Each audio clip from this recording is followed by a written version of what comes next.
Babu thawabil mu'min fima yusibuhu min marad atau hazan atau nahwi dhalik hatta syauka yushaquha.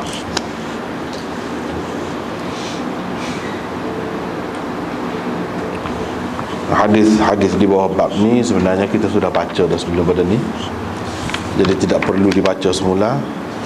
Cuma kita akan tu satu demi satu lah. Hadis yang pertama riwayat daripada Masruq. Imam Muslim dengan sanadnya meriwayatkan daripada Masruq. Katanya Aisyah berkata, "Ma ra'aitu rajulan ashadda 'alaihi al-waja' min Rasulillah sallallahu alaihi wasallam. Wa fi riwayat Uthman, ma kana al-waja' waja'an."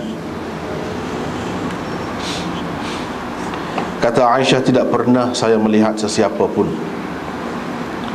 yang lebih berat sakitnya daripada Rasulullah sallallahu alaihi wasallam. Dengan lafaz sani Imam Muslim ambil daripada Ishaq bin Ibrahim.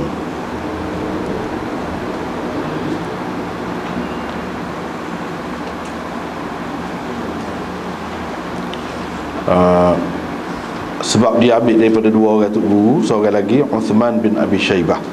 Dalam riwayat Uthmannya di tempat al-waja'u tu, ashadda alaihi al-waja'u tu, dia tukar dengan lafaz waja'an. Ma ra'aitu rajulan ashadda waja'an min Rasulillah sallallahu alaihi wasallam. Gitulah kira-kiranya lafaz Uthman. Kalau kita kata ashadda alaihi al-waja'u, al-waja'u tu jadi fa'il kepada ashadda.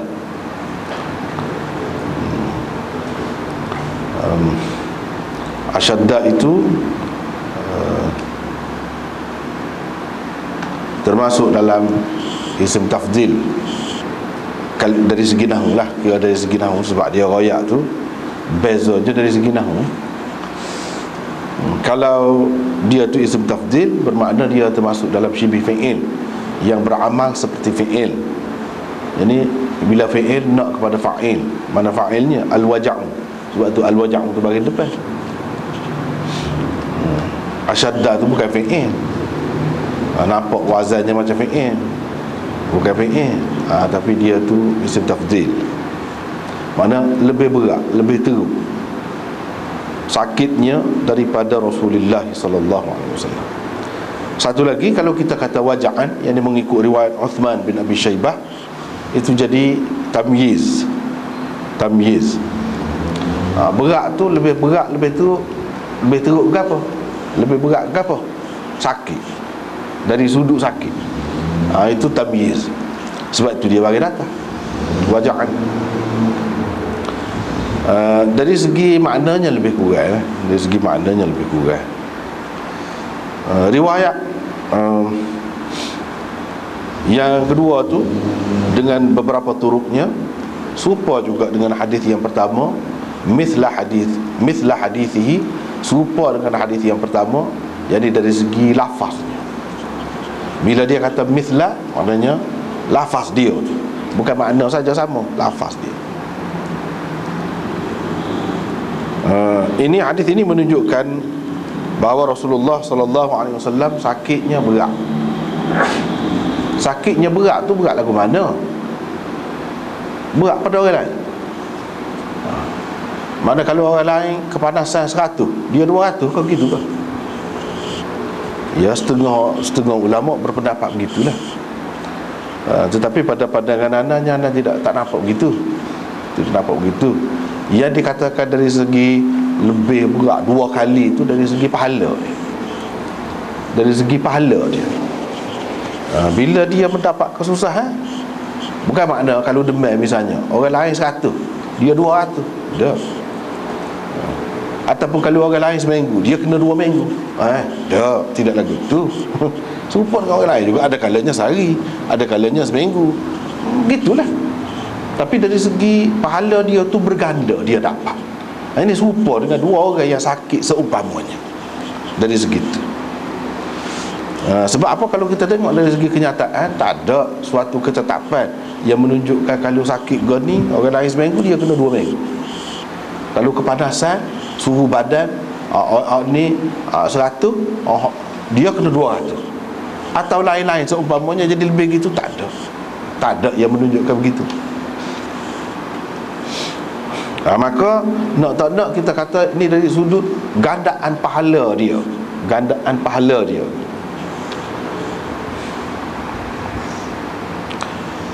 Seperti kepada anak-anak buah dia yang dekat, isteri-isteri dia, dalam Quran pun disebut yudha'af lahal azabu dhi'fain. Yudha'af lahal azabu dhi'fain. Mana kalau isteri-isteri dia tu buat tak molek, serupa dengan orang lain juga, buat satu kesalahan serupa dengan orang lain juga, tetapi digandakan azab kepada dia. Bukan makna dia buat 2 kali lebih berat daripada orang lain, tak, serupa je. Tapi dari segi gandaan azab, gandaan pahala pun lagu tu juga dalam Quran disebutkan. Jadi dua kali ganda. Seterusnya riwayat daripada Al-Harith bin Suwaid daripada Abdullah, yani Abdullah bin Mas'ud, kata dia, saya masuk menemui Rasulullah sallallahu alaihi wasallam. Saya pergi jumpa dengan Rasulullah. Jadi selalu kalau kita jumpa dalam hadis ni, dakhala ala, maksudnya masuk jumpa, masuk ke rumah ataupun ke tempat tinggal seseorang untuk bertemu dengannya. Itu maksud dakhala ala. Dia masuk pergi jumpa dengan Rasulullah sallallahu alaihi wasallam. Pada ketika itu Rasulullah sedang yu'aku, sakit. Wa'ak lebih khusus makna dia sakit demam, panas. Saya pun jamah sentuh dia dengan tangan saya. Lantas saya berkata, wahai Rasulullah, sesungguhnya engkau ini demam kuat ni. La tu'aku wa'kan syadidan, demam kuat ni. Rasulullah sallallahu alaihi wasallam kata, ya, sesungguhnya aku sakit seperti mana 2 orang dari kalangan kamu sakit. Itulah sebut tadi juga, seperti 2 orang dari kalangan kamu sakit. Itu bukan makna dari segi berat dia, berat sama mesti lebih pada orang lain dalam gapo-gapo pun. Tidak makna begitu. Tetapi ada juga yang terima hak mengikut zahir, tak apalah, masing-masing pendapat lah. Dia terima lagu tu, tapi kita tengok tidak semua tempat mana lebih berat daripada orang lain. Tidak semua sakit. Qala faqultu dhalika, saya pun kata itulah sebabnya kau dapat 2 pahala. Rasulullah sallallahu alaihi wasallam kata, iyalah. Kemudian Rasulullah sallallahu alaihi wasallam kata, tidak ada seorang muslim pun, mana ini pahala-pahala, dapat pahala ni bukan khusus dengan dia saja nak ayatnya, tetapi semua orang Islam dapat pahala juga kerana kesusahan yang ditanggungnya, berupa kesakitan ataupun selain lain daripada itu, gangguan-gangguan lain, serupa je. Allah Subhanahu Wa Taala menggugurkan dengan sebab gangguan itu, kesusahan itu, dosa-dosanya. Seperti mana pokok menggugurkan daun-daunnya. Di dalam hadis Zuhair tidak tersebut famasastu atau famasistuhu tu biadi itu tak ada. Hak tu ya tak ada. Tapi hak lain-lain serupa. Sebabnya Imam Muslim ambil daripada 3 orang tok guru dia. Yang pertama Uthman bin Abi Shaybah, yang kedua Zuhair bin Harb, dan yang ketiga Ishaq bin Ibrahim. Jadi riwayat hak 2 orang daripada tok guru dia tu seperti tadilah.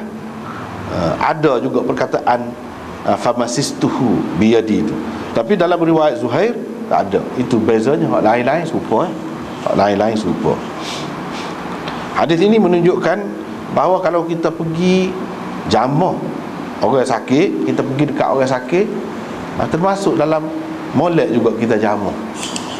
Kalau tidak mengganggu dia lah. Kalau dia tidak suka dijamah, tak molek jamah. Kalau kita tahu dia tak apa, jamah, sentuh, itu Baguslah, molek lah. Tak ada kita ni mesra dengan dia, dan kita tidak berasa jijik, tidak berasa kemau kata kepada dia. Kita jamuh, itu tanda mesra. Dan dengan jamuh tu, kita orang biasa pun boleh tahu panah kau tidak panah. Apalagi kalau seorang doktor. Jadi jamuh dia tu lebih perlulah. Bukan sekadar boleh saja, tidak. Bahkan ada kalanya perlu, mesti. Mesti. Jangan pula kita terutamanya kalau lelaki dengan perempuan. Kalau doktor lelaki, pesakit perempuan, jadi buat payah basuh. Doktor nak jamuh tangan, dia tak bui. Dia tak bui. Pasal apa tak sentuh lah, jadi sentuh kulit. Tak boleh, dia kuat sangat pegang. Tak kena tu, tak kena lagu tu. Ataupun doktor perempuan, sakit lelaki. Jadi kalau doktor tu tak saya jamuh, padahal dengan jamuh tu dia boleh tahu lebih tepat lagi. Jadi sepatutnya jangan dia bersikap gitu. Dia tu bukan seorang perempuan biasa, doktor. Ada kerja dia, ada tugas dia. Jadi kena bersikap terbuka dalam masalah ni. Ni jamuh orang biasa saja boleh tahu dah. Sekurang-kurangnya panah ni teruk kuat. Kalau doktor jamuh lebih daripada tu lagi lah dia tahu. Jadi perlu. Setengah-setengah orang yang kuat, kononnya kuat mengikut agama, berpegang dengan agama dia, payah basuh. Yang merugikan siapa? Dia sendiri lah, merugi. Tak ada pasal-pasal. Jadi jangan kita terlalu itu sangat. Tak boleh beragama ni, biar relax beragama. Jangan penat, rasa tertekan. Tak perlu. Biasa beragama ni. Lagu tu lah. Tempat nak jamuh. Terutamanya setengah-setengah aliran perubatan tu penting benar nak jamuh ni. Kalau perubatan Yunani tu kan, boleh tentu segala-galanya dengan jamuh tu. Tak payah hoyak. Boleh hoyak sesak. Dengan jamuh mana perlu. Tengok lidah misalnya, nak jelek. Jadi tak saya jelek dah. Payah bahasa gitu susah lah. Tak boleh. Ni Rasulullah SAW tak kata tak usah jamuh, tak ada larang. Menunjukkan jamuh tu boleh. Jamuh boleh. Sebagai orang biasa, jamuh menandakan kemesraan, itu pun tak apa dah, boleh dah. Walaupun tidak tahu penyakit, tak ada apa-apa pun, tak apa dah setelah itu. Jangan kita kata kalau tak jamuh pun tak apa. Tapi kalau jamuh lebih menunjukkan kemesraan. Satu. Yang keduanya, Nabi SAW ni, dia tidak seperti kita kata raja ke, siapa-siapa ke, yang mana tak boleh nak jamuh tak satu kali. Tak, boleh dia nak jamuh pun dia tak kisah, tak apa. Tidak kata besar ke diri, tak boleh nak sentuh, tak boleh nak jamuh, tidak. Tidak lagu tu Nabi SAW. Lepas tu kalau orang kata dia berat, dia gapo, dia tak kisah. Dia tak ada malu, tak ada bimbang nanti orang ragu ke apa. Sahabat-sahabat tidak ragu sikit apa pun. Dengan Rasulullah, berlaku kepada Rasulullah benda ni.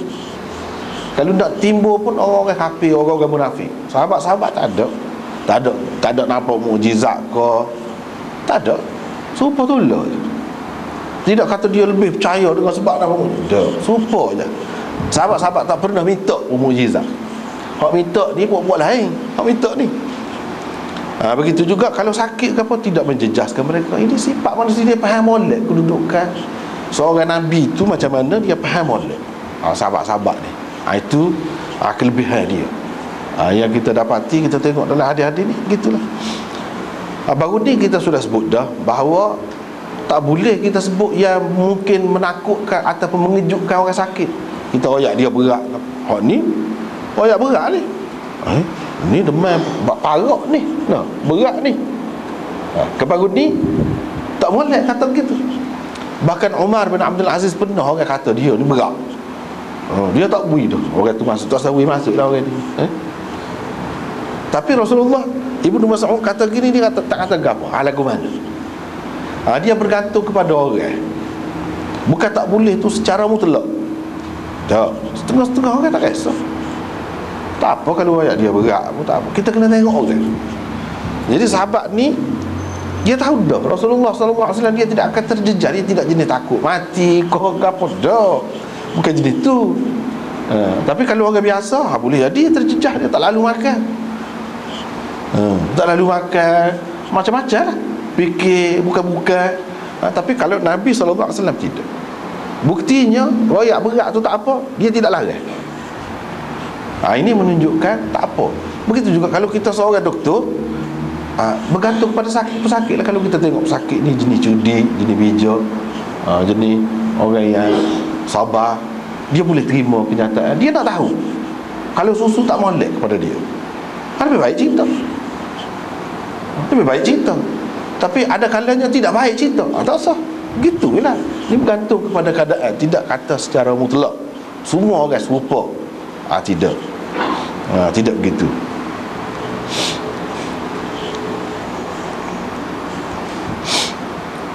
Jadi Nabi SAW kata, bukan dia saja yang dapat pahala tu. Kalau dia dapat 2 pahala, orang lain pun dapat juga. Cuma orang lain tu pasal kedudukan dia, maqam dia tu tidak tinggi, dari segi kesabaran, dari segi terima, dari segi terima Allah Subhanahu Wa Taala takdirkan atas dia tu, penerimaan dia tu tidak sama dengan orang lain. Tu dia dapat lebih pahala tu. Di kalangan umat dia pun tidak sama juga. Walaupun dapat pahala, tidak sama juga atas benda yang sama. Ini terletak pada hati, jiwa dia, kefahaman dia tu dalam menghadapi sesuatu.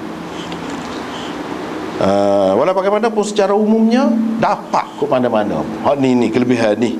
Tidak ada seorang pun Muslim, kalau kita mengaji nahwu, dia kata nakirah fi siyaqin nafi. Nakirah fi siyaqin nafi tufidul umum. Nakirah ni muslimin, di halaman nafi, di halaman nafi tidak ada seorang muslim. Maknanya seorang muslim tak ada. Kalau bubuh min pula, seorang pun, seorang abuk tak ada seorang pun.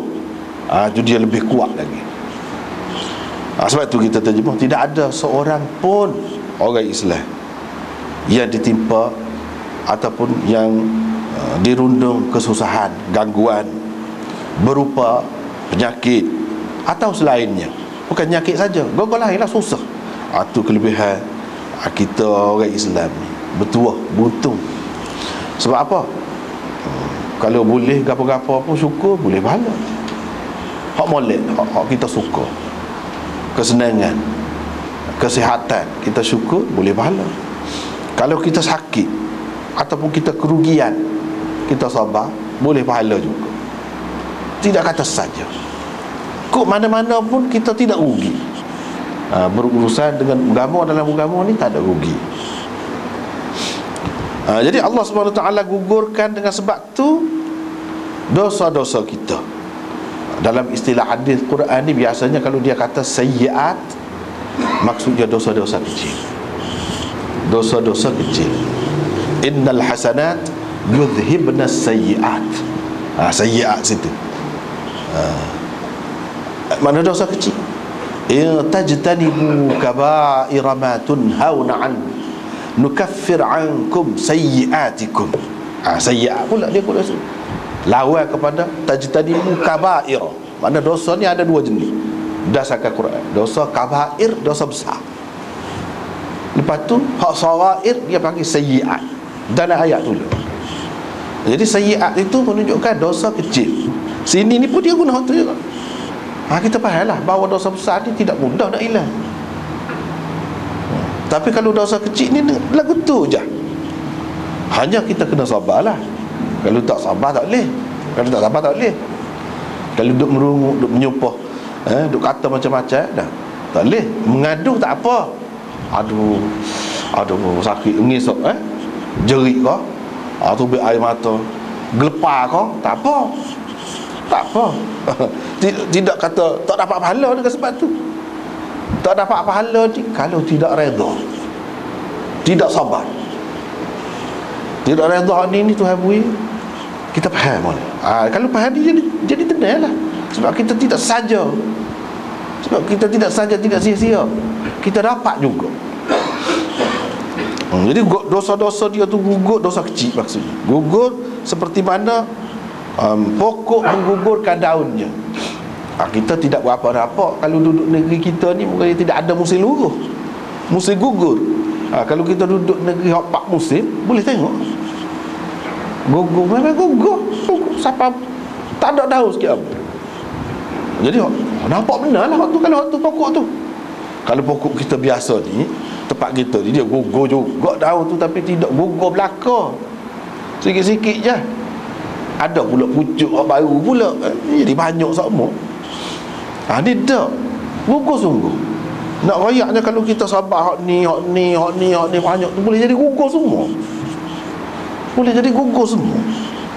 Hal tu tanpa kita buat sesuatu, tanpa kita pisah buat benda tu, mari cuma kita sabar dan redha, dapat selalu dapat selalu hak ni, kelebihan ni.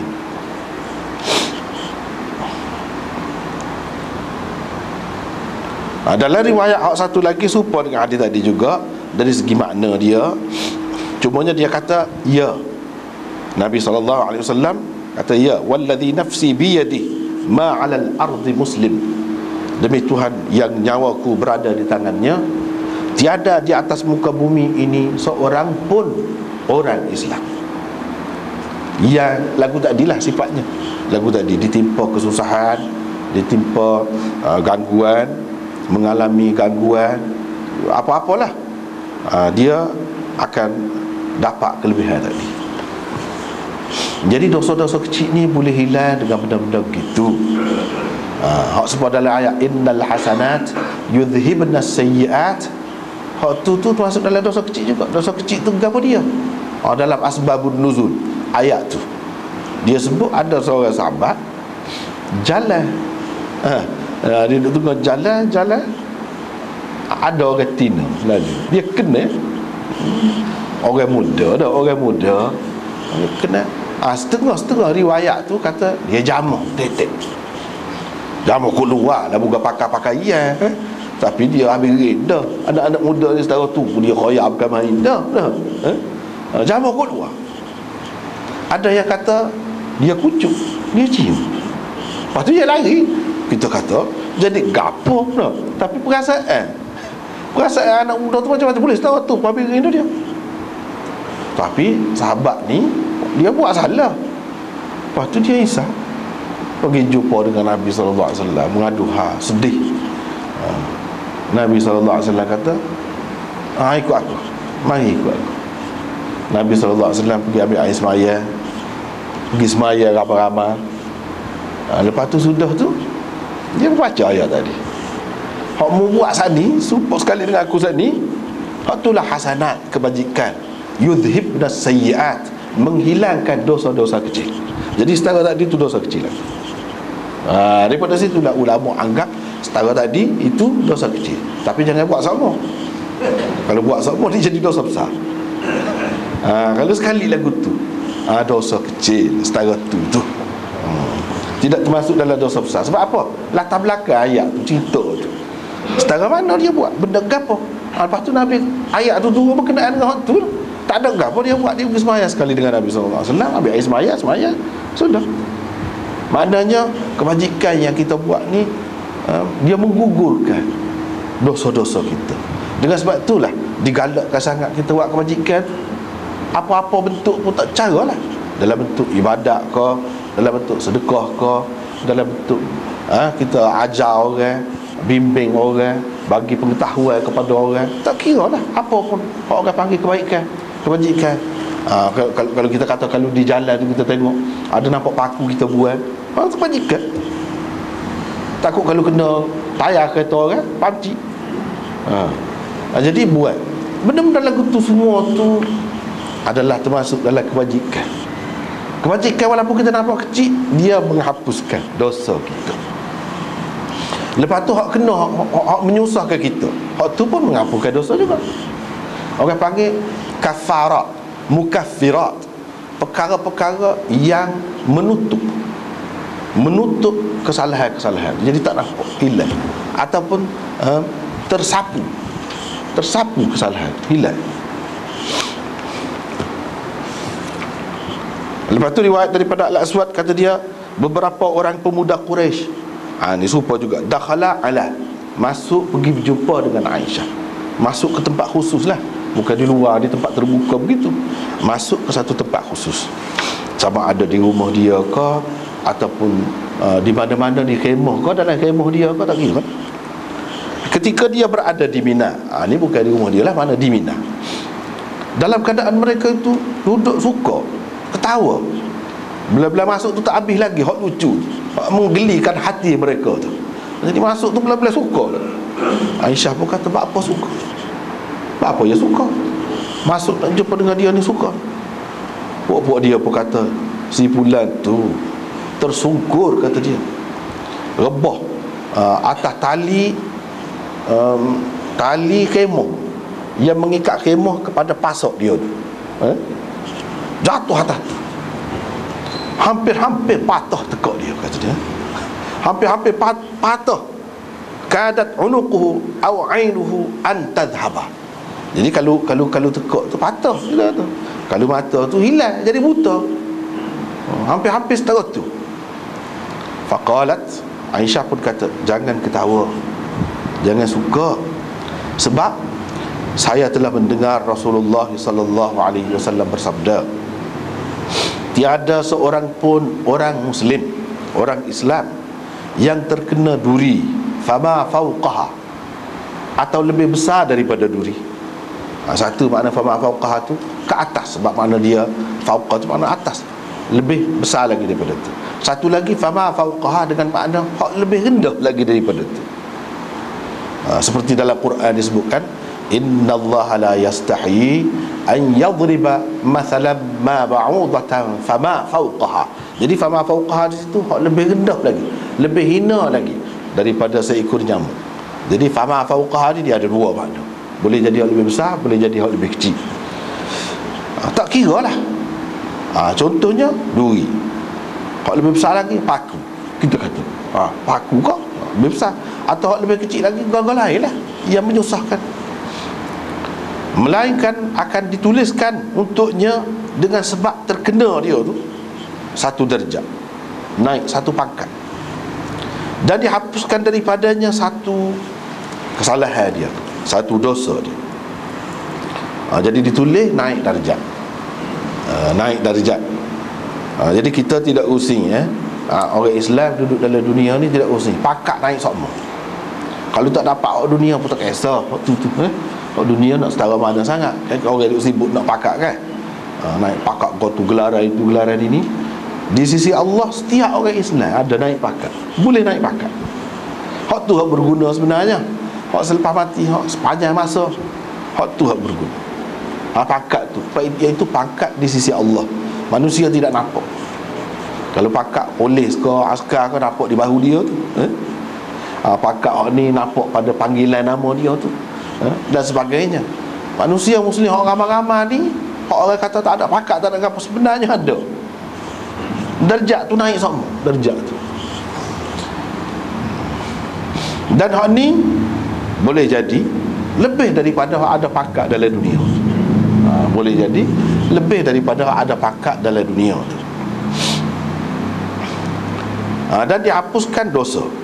Kalau kena duri sekalipun. Tapi sebab tadi dia ada dua syarat. Satu, sabar. Yang kedua, redha. Redha. Ini takdir Tuhan, kehendak Tuhan berlaku dengan kehendak Allah. Kita redha, puas hati berlaku, tak apa. Dan bukan makna puas hati itu tak usah berubat, tak usah cabut, biar dia sakit situ ada. Hak berubat tu berubat, itulah berubat. Tapi kena redha. Hak tu hak dikatakan yang menaikkan darjat itu. Dan sabar. Sebab kata tadi lah, sabar bukan bermakna tidak jeri, tidak mengadu, tidak gelepar ke apa. Dah, tu boleh berlaku, boleh berlaku. Dan tidak kata terhalang dia daripada mendapat kelebihan itu, ataupun daripada gugur dosa, tidak. Dia tak dapat. Riwayat daripada Aisyah katanya, tadi tak habis lagi. Jadi dia kata jangan suka. Jadi suka-suka ni kadang-kadang kita di luar kawalan kita. Di luar kawalan kita. Kadang-kadang orang rebah licin, kulit pisang, kita jadi nak suka. Keadaan tu lucu, memang kita bersimpati dengan dia, kesian ke dia. Kalau patah, kalau gana pun kita juga yang akad dia tu. Tapi sekali lalu tu, keadaan manusia ni begitu. Jadi nak suka, nak suka tu dimaafkan lagi. Kalau suka tu suka, tu tak boleh. Itu makna kena saudara seagama dengan kita mendapat susah. Mendapat susah kita kena, orang panggil syamatah. Itu tak boleh. Itu satu kesalahan, satu dosa pula dah kita dapat di situ. Tapi kalau nak suka, belah-belah kawan tu nak suka lagi, boleh jadi balik nak suka lagi. Balik rumah tu duduk atas katil, suka lagi. Siapa-siapa tanya, kita pun royak, nak suka lagi. Hak tu boleh kira itu masalah perasaan kita, bukan depan dia. Mana tak apa. Tapi jangan ada rasa kena mujur padan kamu. Tak boleh padan dengan muka tu, dia kena tak boleh lagu tu. Hak nak suka tu tak apa, di luar kawalan kita. Jangan depan dia tu seboleh-bolehnya kawalah sedapat mungkin. Sebab itu dia kata jangan suka. Sebab apa? Dia dapat gitu, kita nampak macam dia susah, macam dia kena. Sebenarnya dia dapat pahala, dia dapat kelebihan. Apa nak suka? Supaya Rasulullah sallallahu alaihi wasallam pernah berlaku, sahabat ramai-ramai dalam majlis dia ketuk. Ada seorang ketuk, pakak suka. Nak suka lah. Jadi ketuk tu jadi nak suka. Rasulullah sallallahu alaihi wasallam kata, jangan suka juga kali kundi. Jangan suka. Sebab apa? Hak tu rahmat Tuhan tu. Kalau tidak terketuk lagu tu dah sakit, boleh jadi sakit dia. Cumanya dia ajar kalau nak ketuk lagu tu tempat ramai dia keluar. Boleh jadi kawan tu dia tak tahu cara, ataupun dia tak boleh nak kawal, berlakulah daripada dia ketuk. Jadi ketuk tu pun satu perkara yang nak suka juga. Bayangkanlah tengah senyap, duduk tekung belakang dengar tu, tiba-tiba bunyi kan? Nyanyi nak suka. Sekadar nak suka tu tak apa lagi, tapi jangan lebih. Jangan lebih. Seterusnya riwayat daripada Aisyah, katanya Rasulullah sallallahu alaihi wasallam bersabda, lebih keras tadi tu, tiada satu pun duri yang mengenai orang mukmin ataupun yang sesuatu yang kurang lagi daripada duri itu, melainkan Allah angkatkan dia tu dengan sebab dia kena duri tadi satu darjat, dan digugurkan daripadanya dengan sebab tadi satu kesalahan dia ataupun dosa dia. Dia mesti dapat dah ni. Sebab Nabi SAW kata tak ada seorang pun orang mukmin, semua orang mukmin dapat hak ni. Cuma dengan syarat tadi lah. Dengan syarat tadi. Seterusnya lafaz saja berbeza, riwayat daripada Aisyah lagi, tidak ada satu pun duri ataupun sesuatu yang lebih kecil daripadanya mengenai orang mukmin, melainkan Allah akan menghapuskan, membalas kepadanya dengan sebab itu, iaitu Allah gugurkan, hilangkan kesalahan dia ataupun dosa dia tu. Lebih kurang tu je, cuma lafaz dia berbeza. Seterusnya hak riwayat daripada Aisyah lagi, ma min musibatin yusabu biha al-muslim illa kuffira. Di sini disebut lafaz kafarah, kuffira tu. Jadi ada yang sebut muhiyat, dihapuskan, disapu. Kalau kita kata, sebab apa dia kata sapu, muhiyat maha, mimha dalam bahasa Arab tu rabba awak sapu. Kalau kita tulis. Jadi kalau tersalah tu, kalau sapu kan tak ada lah. Kan kita dia apabila buat kesalahan, malaikat tulis, dan kalau dia tulis sebagai kesalahan kita tu terhapus. Nak baca berapanya kesalahan saya tak ada dah lah. Itu dia kait dengan muhiyat. Ada faedah juga di situ. Satu lagi, cara nak menghilangkan kesalahan itu dengan cara tutup. Dengan cara tutup. Hak tutup tu kafarah orang panggil. Sebab kafir kafarah dia daripada perkataan sama lah, kafarah dengan makna tutup. Dengan makna tutup, itu asal makna dia. Jadi orang kafir ni orang yang menutup nikmat Allah. dia tidak boleh nampak. Ya, dia ni syukur pada dia, dia tutup. Dia tutup. Sebab itu dari segi bahasa Arab, petani hak menanam benih-benih dia tu dalam tanah tu kan, orang panggil kafir. Kafir. Bukan orang kafir. Hak kita faham tu dari segi bahasa. Yang ni orang yang menyembunyikan biji benih tu dalam tanah. Jadi yang menyembunyikan itu kafarah lah. Supaya juga kafarah tu, sebab dia menutup. Sebab kita sekarang ni lah lebih mudah nampak sekarang ni. Zaman dulu payah sikit nampak. Sekarang ni lebih mudah. Kalau kita kata hak tulis sapu, sapu tu sebab robak. Ada juga tadi dia sebut. Lepas tu hak tulis tidak sapu tapi tutup. Dengan cara macam-macam lah. Orang guna sekarang ni, dia orang panggil liquid tu, pakai liquid tu, tudung. Ataupun pakai macam-macam lagi yang tutup. Itulah tutup. Bila tutup tak ada, tak nampak. Sebab apa dia kata tutup, sapu? Sebab dia berkait dengan dosa tu ditulis. Benda tu kalau tulis nak suruh tak nampak lagu mana, sama ada sapu ataupun tutup. Itulah sebab tu dia guna perkataan-perkataan ni. Jadi sekarang ni lebih nampak apa dia guna perkataan tu, faedah je.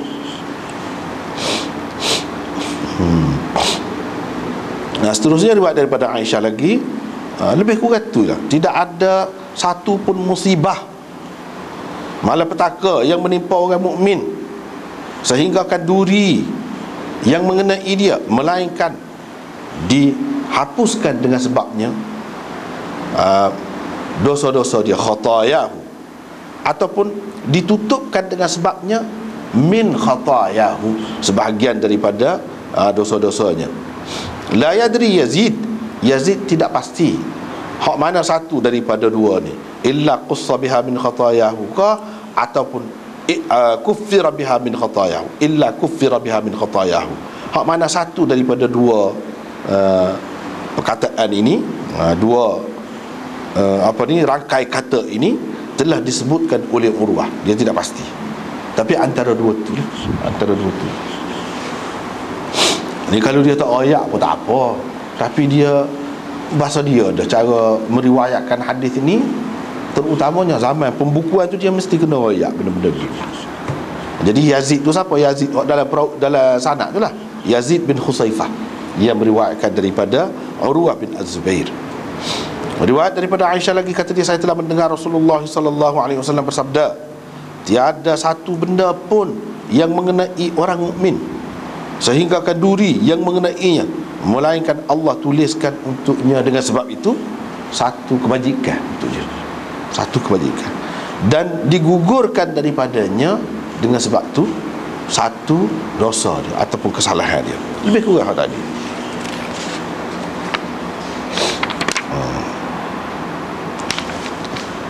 Lepas tu riwayat daripada Abi Sa'id Al-Khudri dan Abi Hurairah bahawa mereka berdua mendengar Rasulullah sallallahu alaihi wasallam bersabda, tiada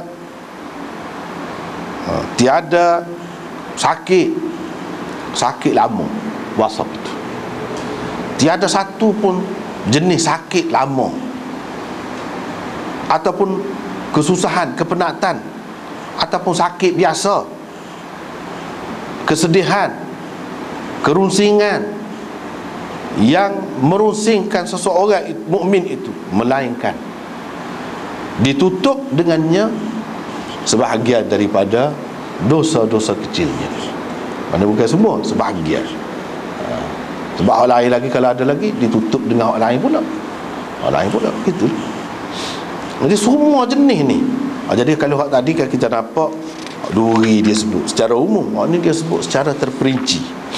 Secara terperinci, iaitu sakit lama, terlantar di atas katil, di atas lembek rumah, ataupun sakit lama lah, tak kira lah. Kita kata sakit kulit lama, bertahun-tahun sakit, yalah dah tu, wasap lah tu.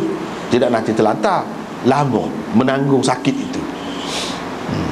Nasab, penat, letih, apa ni kita kata, susah, nasab. Sakam, sakit biasa. Sakit biasa, sakit kepala, sakit gigi, sakit perut, semalam lepas tu esok hilang. Setara tu. Sebab tu dia sebut dua. Dia sebut dua. Ada dua jenis lah mana sakit tu. Satu jenis lama, satu jenis hak sebentar, hak tiba-tiba.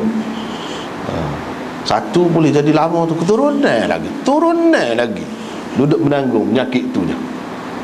Satu lagi accident, kau belaga, kau gapo-gapo geliak. Geliak tu betul tak apa lah. Susah tu sakit tiba-tiba. Jadi ada dua macam penyakit yang Nabi SAW sebut tu. Lepas tu tidak ada sedih, ham, gham, gapo semua ni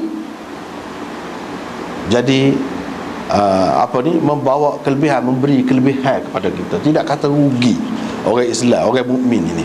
Tak ada rugi. Dia untung semata-mata. Cumanya antara hazan, ham, gham itu apa beza? Sebab nampak rusing, sedih, susah hati, serabut, kita kata tu lebih kurang je kalau ikut Melayu kan. Kalau ikut Arab pun gitu juga, tapi pasal dia dalam bahasa Arab ni bukan dia lama dah, bahasa maju dah. Dia ada orang panggil satu bidang, satu cabang bahasa tu orang panggil fiqhul lughah. Jadi memang sudah tercatat dah, jadi buku, jadi kamus dah. Dari segi perbezaan di antara satu makna dengan satu makna, walaupun dia tu searti, walaupun dia tu secara umumnya sama makna dia, tetapi secara terperincinya ada beza. Kita bahasa kita pun ada juga, cuma ahli bahasa kita tak ada buat lagi.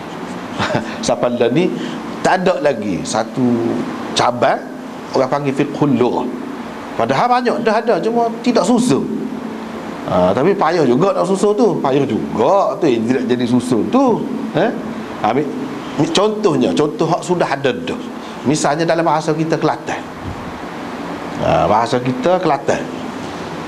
Kalau berkait dengan rebah, terak, rebah juga. Teletan, rebah juga. Suku, rebah juga. Catok, rebah catok dah, rebah juga. Banyak tu kan. Tidak serupa tu lah kau. Tak serupa tu. Serupa juga jenis pukul. Pukul. Kalau gini tapak. Kalau dengan kaki nyah, kita kata dah sepak. Kalau dengan gapo dia, dia tidak serupa. Hak ni ngepah dah. Ikutlah. Hak ni numbuk, pukul juga. Tapi tidak sama. Dia bahasa Arab ni dia banyak cara dia sudah bagi dah. Ni gini. Jadi kita tak ada lagi. Kalau ada hak tu senang. Kita boleh royak lah apa beza rusing dengan serabut ni dah. Rusing dengan serabut apa beza dah. Tak boleh nak royak tu. Kita kata nak rujuk dalam kitab ni, kitab mana dah? Tak ada juga, tak buat lagi. Kitab tu tak buat lagi. Jadi begitu juga lain-lain. Hak lain-lain itu. Jadi di sini ham. Kalau ham ada dari segi fiqhul lughah. Orang panggil fiqhul lughah. Kalau bicara pasal hak tu. Dari ham, rusing ataupun serabut, susah hati kerana benda yang ditakuti akan berlaku kepadanya, dan benda tu akan menyusahkannya. Hak tak berlaku lagi, tapi dia nak rusing.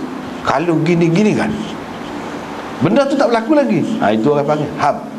Kira-kiranya benda tu kalau berlaku akan menyusahkan dia. Hak tu dia using. Kalau berlaku, berapa ramai kan orang kan tak berlaku lagi, dia using dah. Kalau tahu nak mati, nak mati tu akan datang, pas tak lalu makan. Itu sebab ham. Benda tak berlaku lagi. Kalau berlaku jadi lagu mana? Tinggal habis dah lah. Segala kesenangan, segala kemewahan, segala-galanya tinggal. Tu dah rusing. Itu rusing. Kalau akan datang lagu tu, orang panggil ham. Bahasa Arab ham.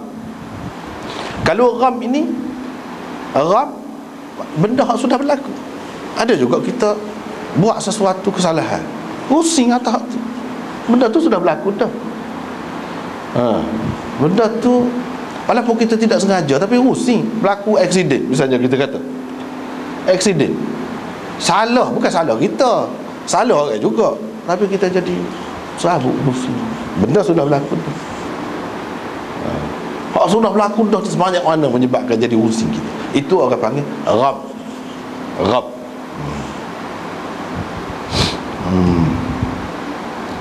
Kalau hazan pula, hazan ini dia berlaku sedih kerana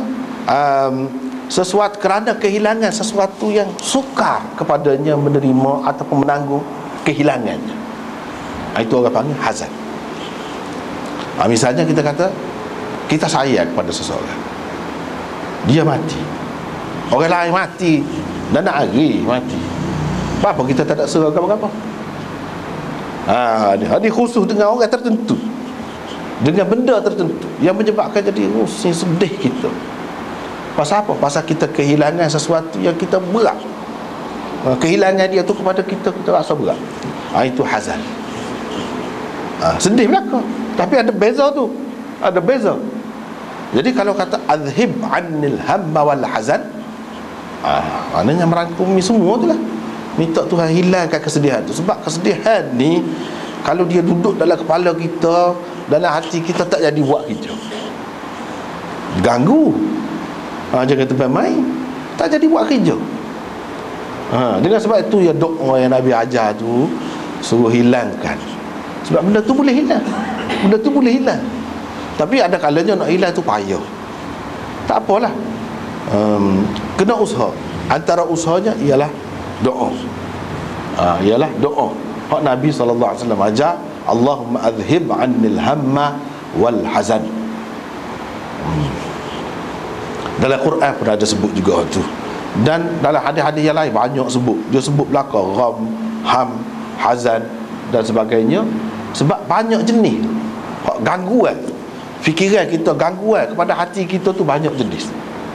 Jadi semua tu kalau berlaku kepada kita, bukan saja naik darjat kita dan dosa kita terhapus. Dosa kita terhapus. Itu dari segi kelebihan. Berlaku benda tu kita tak rugi ke mana-mana pun, tak rugi. Tidak kita kata supaya agama lain kan. Kadang-kadang kalau fikir, yalah mungkin orang lain dia tidak berapa setera. Kalau ada ni setera benar, mereka duduk di kalangan macam-macam agama. Macam-macam kita boleh tengok Allah sianya. Tapi nak kan kita sebut marah, liar mata kalau kita sebut. Itulah manusia dengan akidah, dengan agama, dengan kepercayaan dia benar setara itulah. Dah tak sial lagu mana, tak rugi lagu mana, kita kata tak makan segala benda yang bernyawa. Kita makan air dah. Makan air sedap gini, no. Dengan dagingnya, dengan apa makan mewah, sedap. Dia kurang dalam dia atas orang yang kaya setara mana pun. Kalau beragama tak boleh. Kalau tidak, maksiat. Tidak kau rugi. Sial kita tengok dia. Dia makan kacang dak dah dengan sayur-sayuran. Jadi tu dah sekal ke atas sekal tu fikir tu rugi. Tapi dia tak nampak kerugian dia. Kalau kita tegur, kita kata dia liar mata marah. Sebab dia pegang gitu, jadi agama dia. Tapi hakikatnya rugi banyak. Kita tidak rugi kalau tak boleh makan babi sekal tu dah. Banyak lagi daging lain boleh tak nak makan, tak habis nak makan. Tak boleh makan, kita darah tinggi. Bukan apa dah. Kita darah tinggi kau sakit jantung kau apa, itu kitanya. Kalau tidak boleh makan, tak ada satu. Ni tak boleh. Tidak kau sedih hidup ni, tidak kau rugi. Dah kalau seorang tu nikah, tiba-tiba nikah hari ni, esok tu lelaki mati, dia tak boleh nikah sampai ke mati. Tak jaya, tak kesian. Manusia seperti kita juga dia pun. Tapi dia telah dikuasai oleh agama. Dan kau agama hak jenis lagu tu. Manusia di jiwa dia kekosongan, dia nak agama tu. Agama tu sesuatu yang diperlukan oleh fitrah manusia. Dia perlu isi. Cuma salah bila salah tu gitu jadi. Tak menikah sepanjang hayat. Kalau tidak dia kira orang kurang, orang dunia. Hak lelaki pun begitu juga. Tak boleh nikah dah kalau nak mengikut agama asal. Sama ada Kristian ke, atau Hindu ke, atau Buddha ke, setengah-setengah tu tak boleh nikah langsung. Lagi teruk. Kita Islam dah boleh nikah. Boleh. Kalau mati boleh nikah. Laki perempuan kau boleh nikah pula. Tidak kata hidup di dalam kesedihan. Dalam kesedihan. Ni nak pakai pakaian warna-warni pun tak boleh. Kena pakai putih sok mau sepanjang hayat. Sedih. Tak kesian tengok. Jadi itu keadaan agama lain. Keadaan agama lain. Kalau dulu lagi teruk. Kalau dulu tu berubah banyak dah. Berubah banyak dah. Agama-agama dalam dunia hak sesat ni, hak tak betul ni. Kalau dulu tu laki mati kena bini tu mati sekali kata. Dia panggil adat sati. Lagi berat. Hak tu tak ada dah. Orang duduk kecam belakang segenap pihak kecam, jadi tak ada. Tapi tak nikah tu sepanjang hayat tetap ada. Jadi kan nyanyi kepada manusia, rugi lagu tu hidup. Rugi. Banyak perkara lagi lah hak lain-lain. Hak lain-lain kalau kita perhati, teruk dah mula. Tapi dia puas hati tu dengan cara dia. Puas hati. Sebab atas nama agama semuanya tenang. Kita tengok zahir dia. Hakikatnya kerugian. Hakikatnya kerugian. Orang Islam tak ada semua. Masalah nikah, masalah makan, masalah apa tak ada talah. Kalau ada sedua tu tidak menjadi halangan, tak jadi masalah waktu tu. Kalau ada sedua, kalau tak boleh berzina, bukan tak boleh menikah, bukan tak boleh buat hubungan dengan orang perempuan. Boleh juga, cuma kena nikah. Tak boleh berzina, boleh kita fikir dah sabar juga. Kalau nak fikir secara logik pun dah sabar. Jadi tak ada benda tak boleh. Lepas tu kalau lagu-lagu ni pula, setiap kesusahan, setiap kesedihan, gangguan fikiran, gangguan gapo-gapo, boleh pahala. Mana ada agama lagu tu? Tak ada. Pak ajar lagu ni. Hapuskan dosa. Jadi dosa ni terhapus kerana ni. Kerana ni Nabi SAW pergi melawat sahabat-sahabat dia kalau sakit, dia kata tahur insya-Allah. Tahur itu sirah mubalaghah. Kalau dalam bahasa Arabnya sirah mubalaghah. Sirah mubalaghah ni dia menunjukkan dia bukan sekali boleh menyucikan, banyak kali. Tahur. Jadi sakit kamu ni mudah-mudahan beberapa dosa kamu disucikan olehnya. Bukan satu dosa. Itu perkataan tahur. Dia tidak kata mutahhir. Dia kata tahur. Sebab kalau perkataan lain, kalau makan, yang makan akil. Sekali makan akil. Tapi kalau akul, sebab tahur, akul, tu beri makan, acak kali makan. Dia pun aku tu dia guna perkataan tu. Sebab tu penting nak tengok hadis apa kena bahasa tu. Bahasa tu kena kemah dulu. Misalnya tadi tahur, dia guna perkataan ni perkataan apa? Perkataan sirah mubalaghah. Bila sirah mubalaghah tu maknanya demam kita tu bukan satu dosa kita gugur, tapi banyak. Sebab tu dia sebut sayyi'at. Sayyi'at tu jamak, banyak, bukan sayyi'atan, tapi sayyi'at, beberapa. Dah sabarlah. Sebab tahur tu dia menyucikan, banyak. Tak apalah. Seterusnya riwayat daripada Abi Hurairah, kata dia bila turun ayat man ya'mal su'an yujza bih balaghat minal muslimin mablaghan syadidah. Bila turun ayat ni, sesiapa yang melakukan kejahatan akan dibalas dia dengan sebab kejahatan yang dibuatnya itu. Setiap orang yang buat benda tak molek akan dibalas. Jadi banyak benar lah hak tak molek. Kan nak kira hak kecil-kecil tu. Jadi orang-orang Islam berasa beratlah, terasa beratlah menerima ayat tu. Sebab apa? Siapa dia lah di antara kita ni yang tak ada salah. Yang tak ada salah. Dia tidak membuat misalnya mana-mana pihak tersinggung perasaan ke. Siapa dia? Ni ada lah kita mengguna hidup ni bergerak ni. Rasulullah SAW pun kata qaribu wasaddidu, qaribu wasaddidu, fa fi kulli ma yusabu bihi al-muslim kaffarah hatta an-nakbah yunkabuha aw ash-shawkah yushakuha. Qaribu, Nabi SAW kata, kamu kenalah Qaribu ni bersederhana, jangan melampau. Walaupun kamu tahu gitu, jadi kira-kira janganlah sapamu ni tak buat kerja gapo. Tak boleh buat kerja buat gapo duk takut. Jangan. Ataupun duk kira nak jaga saat ni tu, gomo saat ni, gomo tu kira ibadat. Janganlah gitu. Bahkan kamu hendaklah bersederhana. Itu makna qaribu. Cuba tengok di dalam syarah Imam Nawawi tu, dia kata qaribu iqtasidu fala taghlu. Bersederhanalah kamu, jangan melampau. Jangan melampau, jangan terlalu takut siapa tak turun rumah. Takut dosa. Dah buka dosa tu hal akan balas. Siapa tak siap kerja, tak siap nego, pasal apa? Takut salah. Kalau salah begini. Kita kena kira bila-bila hak tu ada juga kebaikan kita. Jangan kira sudut tak molek saja. Sebab tu jangan melampau, bersederhana. Takut pun takut, biar pada-pada. Lepas tu jangan terlajak, jangan kurang. Jaga molek, janganlah kurang. Bahkan tawassatu mana biar duduk di tengah. Biar duduk di tengah. Nego tu pergi juga nego, tapi bila-bila jaga. Jangan siapa tak pergi bernego, jangan siapa tak keluar rumah. Jangan siapa gitu. Ataupun keluar semua tak cara masa mana-mana. Itu terlajak juga. Jadi bersederhana, cuba jagalah. Wasaddidu, cubalah mendekati yang lebih tepat.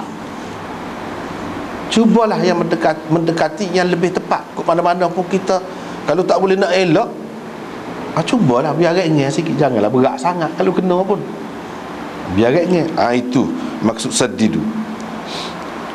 Nabi SAW kata, sebab bila tubik boleh jadi hak kena kepada orang setiap yang kena orang Islam itu jadi kafarah, sehingga ke musibah yang menimpanya atau duri yang mengenainya, semua jadi kafarah kepada dia, kepada dosa dia. Jadi kalau dia keluar, dia akan jumpa benda-benda lagu tu akan terkena duri. Kalau orang sampai itu, bukan dia duduk dalam suasana lagu mana, pokok-pokok berduri, ataupun musibah. Bila keluar boleh jadi berlaku gini, boleh jadi begitu gini. Tapi kena ingat, di situ ada pula kelebihan kepada kita. Kalau kita kena pun, katakanlah kalau kita kena accident lah, katakanlah kena pun, ni Nabi kata tak ada benda yang kena orang Muslim, duri sekalipun. Kalau hak lebih besar lagi pada tu, lagilah besar, lagilah lebih dia dapat. Kalau duri sekalipun ataupun hak lain-lain, jadi hak tu menghapuskan.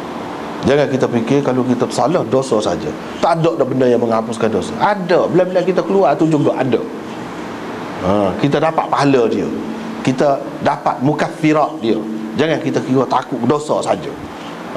Dah Tuhan kata sesiapa yang buat benda tak molek akan dibalas. Nampak tu saja, tidak nampak dah Tuhan ni Maha Pengampun, Maha Penyayang, Maha Penerima taubat hamba-hambanya, Maha lembut. Tak nampak tu. Jangan. Jadi biar sederhana. Orang Islam ni dia sederhana. Bila sederhana, nampak berlaku. Jangan kita tengok Tuhan tu yang syadidul iqab, kuat siksaannya, qahar, jabbar. Jangan tengok hak tu saja. Tengok hak dia tu Maha Pengampun, Ghaffar, Tawwab dan sebagainya. Hak seumpama itu, pengasih, penyayang. Tengok hak tu kata. Baru jadi sederhana.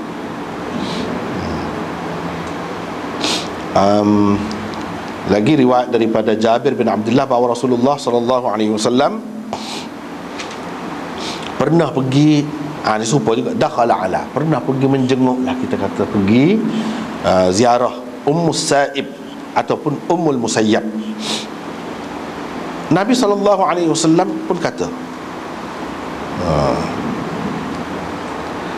kenapa kamu wahai Ummus Sa'ib ataupun Ummul Musayyab tuzafzifin, nampak bergelisah, nampak bergelisah? Qalat al-humma, dia kata demam ni, la barakallahu fiha, semoga Allah asal makna dia tidak memberkatinya, semoga Allah tidak memberkatinya, yang ini tidak memberkati demam tu. demam tu jenis apa, jenis orang kau nak berkat, nak dapat berkat ke tidak berkat ni. Dia umpamakan kalau demam tu serupa orang lah. Mana orang ni cukup mengganggu. Jadi orang hak mengganggu ni semoga tidak diberkati Allah. Hak sebenarnya demam tu bukan orang, tapi dia ini orang panggil perumpamaan. Tapi hak maksud kitanya, kalau kita kata la barakallahu fiha, itu melihat kepada makna asal dia bandingkan demam itu dengan orang yang mengganggu. Sesuai makna asal tu. Semoga Allah tidak memberkatinya. Orang hak lagu tu serupa juga dengan demam tu, dia mengganggu lah. Tapi kalau dari segi terjemahan mafhum dia macam menyatakan dia ni menyapah, serabut lah, mengganggu lah demam ni. Tak ada baik lah demam ni. Gitu. La barakallahu fiha, tak ada baik lah. Dia kata gitu. Nabi SAW kata, jangan kamu maki demam. Jangan kamu maki demam. Jadi maki, bila dia maki? Dia tidak maki, cuma dia doakan keburukan. Kalau barakallahu fika, kalau kita kata gitu, semoga Allah memberkatimu. La barakallahu fika, semoga Allah tidak memberkatimu. Ini doa tak boleh, doa buruk, bukan maki. Maki ni lagu lain kita kata. Tapi Nabi kata jangan maki. Qadhi Iyad kata dia tak maki pun zahirnya, cuma dia mendoakan keburukan, tidak baik terhadap demam itu. Tetapi oleh kerana doa dia yang seperti ini mengandungi penghinaan terhadap sesuatu yang didoakan, yang didemam, itulah sesuatu yang dicela tu. Jadi celaan dia ataupun penghinaan dia tu serupa dengan maki juga dia kira. Jadi tidak semesti celaka kata lagu tu, tak mesti. Yang boleh membawa makna tu juga sama. Tak boleh kita kata hak lagu tu. Kalau kita mengadu itu lain. Ni kita kata tak molek kepada dia, tak boleh. Walaupun tidak dalam bentuk sumpah. Walaupun tidak dalam bentuk sumpah pun, tetapi pada hakikatnya ada makna tu, tak boleh. Sebab apa yang tak boleh? Sumpah tak boleh, doa tak molek tu. Nabi SAW kata sebab ia menghilangkan dosa-dosa anak Adam. Dosa-dosa manusia ni hilang. Seperti mana peniup tukar besi menghilangkan karat-karat ataupun tahi besi. Begitu. Jadi kalau besi, kalau gapo-gapo lah, logam lah kita kata, nak suruh bersih tu, tukar besi di dapur dia tu, dia sembur dengan api, dia siup tu jadi tulen. Jadi kita dapat yang tulen, hak mana-mana tahi dia, hak mana-mana karat dia tu jadi terpisah. Jadi begitulah dengan demam ni. Dia buat banding dengan peniup ataupun dapur tukar besi, dia panah. Demam ni pun panah juga. Jadi panah tu bukan separai panah, bukan panah sia-sia. Panah ada faedah. Panah seperti tukar besi ataupun tukar emas tu nak bersihkan logam tu, sesuatu logam itu. Itu lagu itulah demam ni. Dia membersihkan dosa manusia. Bukan demam sajalah. Cuma hak demam ni dia buat banding dengan hak tu. Hak lain-lain pun apa dosa juga, bukan demam saja.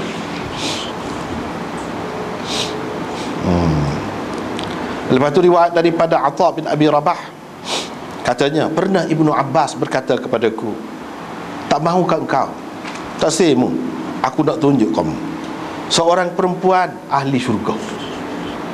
Ada lagi, dia hidup lagi, tapi ahli syurga. Nak tengok?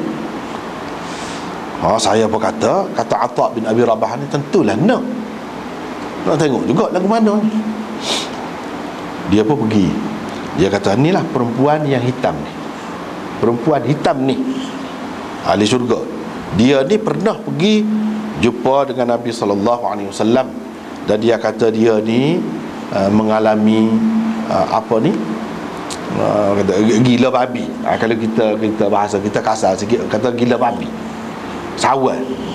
Sawal. Usra'u sar. Sar tu mana penyakit gila babi. Kalau sawal tu lembut sikit. Hak tula jelah. Hak tula. Dan saya terdedah. Yang ni dengan sebab apabila mari serangan tu, jadi saya terdedah aurat. Minta doa lah kepada Allah untuk saya. Dia minta dengan Nabi SAW. Nabi SAW kata, kalau mu nak sabar, baik sabar, mu dapat syurga. Tapi kalau mu nak aku doa biar Allah sembuhkan kamu, aku boleh doa, aku akan doa kan. Perempuan itu pun kata, saya nak sabarlah kalau lagu tu. Dapat kau gila babi, jarang-jarang sekali dapat serangan tu rebah dah. Tapi tentu dah dapat syurga. Tentu dah dapat syurga. Mana cerdik dia tu. Sebab tu kita nak sakit, nak selama mana sangat. Dan Nabi SAW kata gini, kira-kiranya kalau dia nak sembuh, Nabi nak sembuh. Sebab dia kata gitu tu, ketika tu Tuhan beri ke dia. Dia tahu boleh. Bukan semua juga. Bukan semua. Bukan semua sahabat-sahabat tu dia doa selalu. Dah. Biar siap kalau lagu tu. Tak payah doktor, tak payah gapon lah pada doa Nabi ni. Mana-mana demam, mana sakit, gapo pun panggil dia. Nah. Tidak gitu. Sahabat-sahabat ni faham. Jadi hak ni Nabi SAW tak kata kepada semua orang lagu ni. Cumanya dia ni nak dapat syurga, itu cara. Menunjukkan orang-orang yang sakit berat, orang-orang yang menderita lagu-lagu ni, dia kalau dia sabar. Sebab dia kata syarat sabar tu, redha tu, besar kemungkinan, ada harapan besar lah kita kata dapat syurga.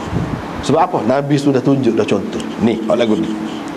Hak tu pastilah, orang lain kita tak boleh kata dengan pasti. Cuma kita kata besarlah harapan, dia akan mendapat syurga. Jadi tak ada benda yang mengecewakan, yang menyedihkan, yang menyebabkan jadi kita berasa nak marah ke Tuhan, kau nak balah dengan tu. Tak ada. Bapanya orang lain hak lebih. Kalau lebih lah ni, kita tengok dalam dunia ni pun, dulu orang tu lebih, lepas tu dia kurang. Dulu orang tu kurang, lepas tu dia lebih. Jadi kurang lebih ni tukar-tukar. Kalau kita lebih kurang di sini, kalau lebih di tempat yang lebih lama, itu lebih bermakna. Kalau kurang di sini, lebih sana. Tapi kalau katakanlah sini lebih, sana kurang, pasti dah lagu tu. Tak sih lagu tu. Kalau orang mukmin sebenarnya diberi pilihan antara dunia dengan akhirat. Akhirat kamu pasti dapat syurga. Dunia kamu susah. Kamu tak ada nama, kamu tak ada harta, kamu sakit, kamu gapo, dia akan pilih hak tu lagi. Hak tu pengajarannya, nak ajarnya, nak tandanya. Hak tu. Jadi perempuan ni dia pilih hak sabar itu. Dia pun kata, tapi saya, tu dia minta, saya ni terdedah aurat. Doalah kepada Allah, semoga saya tidak lagi terdedah. Mana kalau kena serangan tu pun, kalau umur pun tidak jadi terdedah lah aurat tu. Nabi SAW pun doa. Memang lepas pada tu dia kena pun dia tidak terdedah. Itu cerita je. Sebab apabila tak khabar ni kan, dia boleh jadilah terbuka aurat gapo pun tak kira lah, depan siapa, mana-mana pun boleh berlaku. Hak lagu ni kat Allah susah. Susah. Kadang-kadang lambat sikit makan ubat, rebah tu boleh jadi kalau jatuh dalam air, tepi sungai tak mati. Di luar kawalan orang hak lagu ni, Tuhan uji dia.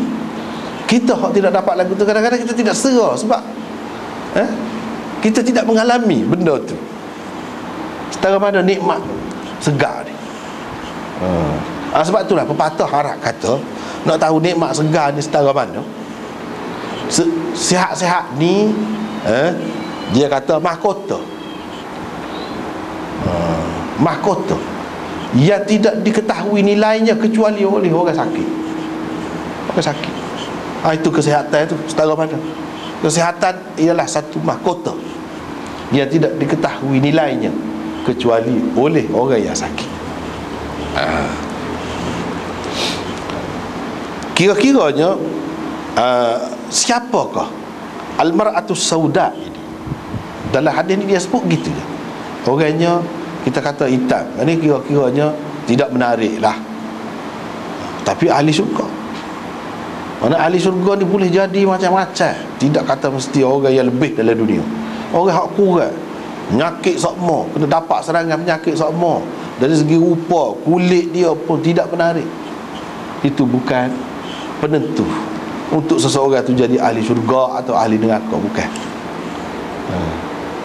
Guduh setengah mana, sesak setengah mana, sakit setengah, boleh jadi dia jadi ahli syurga. Kalau segar pun tak ada jaminan dia akan dapat syurga. Tak ada jaminan. Siapa dia perempuan ini? Kalau kita tengok di dalam kitab-kitab, dia ada sebut namanya Su'airah. Su'airah. Setengah-setengah orang baca Sa'irah, tapi kalau Sa'irah tak molek. Ada je. Tak sebubul lah. Nama tu tak kena dah tu. Nama tu tak kena dah tu. Kan neraka Sa'ir. Sa'ir ni mana berat lah. Jadi kalau Sa'irah tu perempuan, jadi nama tu tidak sesuai. Sebab tu penting juga masalah nama ni pun kena ambil kira juga. Tetapi yang betulnya dibaca Su'airah al-Asadiyah. Dalam setengah-setengah kitabnya disebut gitu. Tapi dalam Sahih Bukhari ada juga hadis ni. Dia ada sebut juga nama, tapi nama dalam bentuk kunyah, bukan nama tepat. Tak ada sebut Su'airah tu, tak ada. Yang adanya kunyah dia ialah Ummu Zufar. Itu dalam Bukhari sebut. Itu lebih sahihnya Ummu Zufar. Itu nama dia. Kemudian ya Ibnu Abbas tu ajak anak murid dia Atha bin Abi Rabah pergi tengok. Mari mu nak tengok ahli syurga. Zahirnya ulama-ulama kata dia ni pakai tudung tapi boleh kenal muka rupa dia. Daripada sinilah ulama-ulama kata salah satu dalilnya bahawa perempuan ini tidak wajib menutup muka. Sebab apa? Hak ni. Perempuan ni Ibnu Abbas kata mari nak tengok. Dia pun pergi tengok. Nampak kan rupa dia. Kalau lah tudung belakang nak tahu mana. Dia ni warna apa-apa. Comel ke hudud, tak nampak. Hak dia kata saya terdedah, bukan terdedah muka, terdedah aurat. Hak tu dia minta Nabi doa. Kalau muka tu memang kenal, orang kenal dia tu siapa. Tapi kalau dalam keadaan bertudung, tak akan kenal. Tak akan kenal.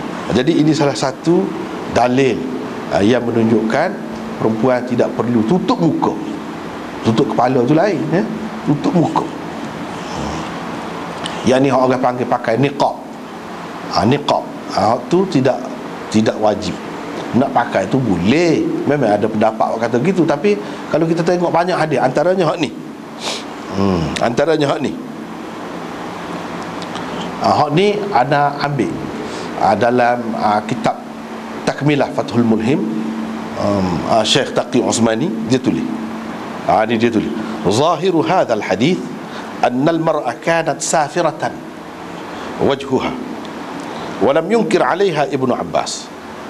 Zahirnya hadis ni menunjukkan kata dia perempuan ni muka dia terdedah, muka dia tidak ditutup. Dan Ibnu Abbas tidak bantah, tidak tegur dia. Kalau tak leh, dia tegur lah. Kalau tutup muka tu mesti wajib, dia mesti kena tegur lah. Dia tidak tegur. Fafihi dalil, dalam ni ada dalil ala anna wajhal mar'ah laysa dakhilan fil hijab. Muka perempuan itu tidak termasuk dalam hijab yang perlu ditutup. Dan inilah mengikut fiqh mazhab Hanafinya begitu. Dalam fiqh lain pun begitu juga. Kebanyakannya hak 4 mazhab, hak lebih masyhur, muka dan tapak tangan tidak aurat. Salah satunya hak ni. Padahal tempat dia tu mana orang perempuan pakai tudung muka, tapi dia ya. Ni hak betul. Kalau dalam mazhab Hanafi, nak pakai tu boleh, bukan tak boleh. Ada, memang ada pendapat tu, khilaf tu. Yang siapa kata wajib pun ada. Jadi kita kena hormat juga hak tu. Kena hormat. Jangan teje pula, jangan kata pula tak saya pakai tak apa. Orang yang pakai tak apa juga. Tapi berdasarkan dalil-dalil dalam banyak hadis ni kita tengok sahabiyah tidak pakai tudung. Tidak pakai tudung muka. Jadi orang kenal dia ni siapa-siapa. Banyak kenal kita jumpa. Sebut nama orang ni, orang ni, orang ni. Kalau tudung tak kenal, tak boleh kenal mudah-mudah. Orang yang tak biasa lah. Kalau hak biasa pun keliru juga. Keliru juga. Kecuali hak biasa benar. Sepadik beradik, boleh dia cer. Tapi kalau orang hak tidak tak kenal, hak kebanyakannya begitu. Tapi isteri Nabi SAW memang wajib kepada mereka tudung semua. Itu memang ulama terima. Ini untuk umat tu termasuk sahabiat sendiri pun tidak wajib. Bahkan ia termasuk dalam harus lah. Termasuk dalam harus nak buka ke tak si buka ke, termasuk dalam harus. Kedua-duanya harus. Lepas tu kita masuk bab lain ni pula ni. Sekat itulah dulu malam ni, wallahu a'lam. Akhiru da'wana alhamdulillah. Jadi kitanya minggu depan ni maklumat lah.